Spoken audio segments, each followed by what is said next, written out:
Well, hello everybody. This is Greg coming from Good News for Israel, and we're talking about the earth is the Lord's and its fullness. And in our last time together, taking 5 and Selah, we looked at Paul with some strange context around him using the words the earth is the Lord's and its fullness in the context of diet and in context with idols, etc. So we're going to look at that. We're continuing, of course, on our series from Genesis chapter 12 and verse 7, when the Lord appeared to Abram and said, "To your descendants I will give this land." And there he built an altar to the Lord who had appeared to him.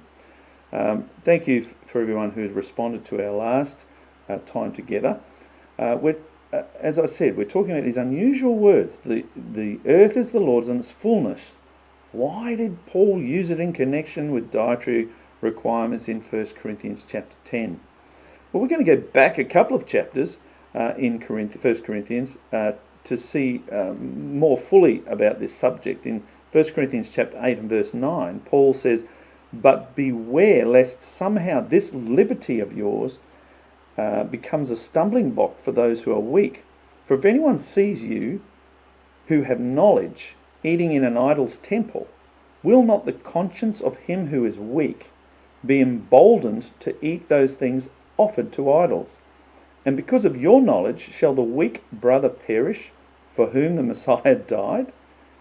But when you sin like this against the brethren and wound their weak conscience, you sin against Messiah. Therefore, if food makes my brother stumble, I will never again eat meat, lest I make my brother stumble."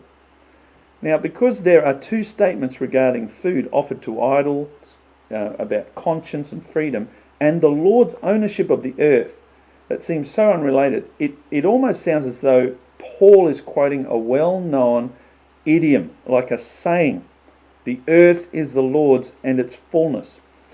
Now, in fact, he was, and that very well-known idiom understood by every priest and prophet and rabbi and teacher and observant Israelite, from Abraham to Isaac to Jacob to Moses to Joshua to King David, all the way to Rabbi Shaul or Saul or the Apostle Paul.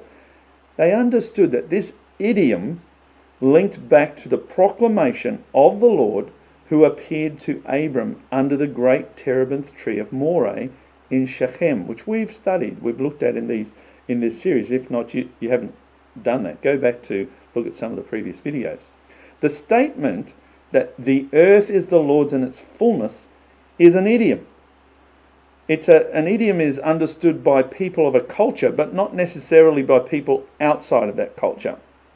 Here in Australia, we have an idiom that says, "She'll be right, mate." It's an idiom. It means everything will be okay.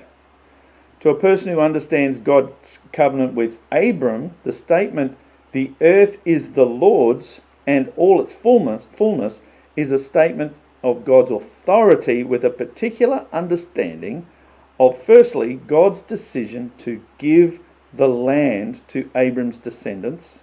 Secondly, the requirement to lay your life on the altar. Thirdly, to leave all foreign idols and their slavery, to follow God alone.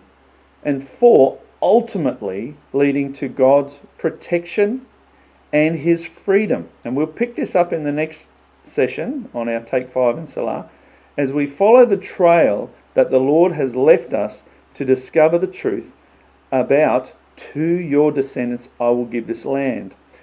So, here's today's question. What do you think Paul's statement regarding the Lord owning the earth in relation to food offered to idols, relating to the covenant that God proclaimed to Abram and Shechem, what do you think that is all about? What do you think that's all about?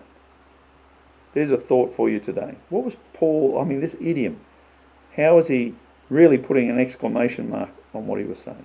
Have a think about that. Anyway, from me, it's goodbye and God bless you, and until next time, take care. Bye for now.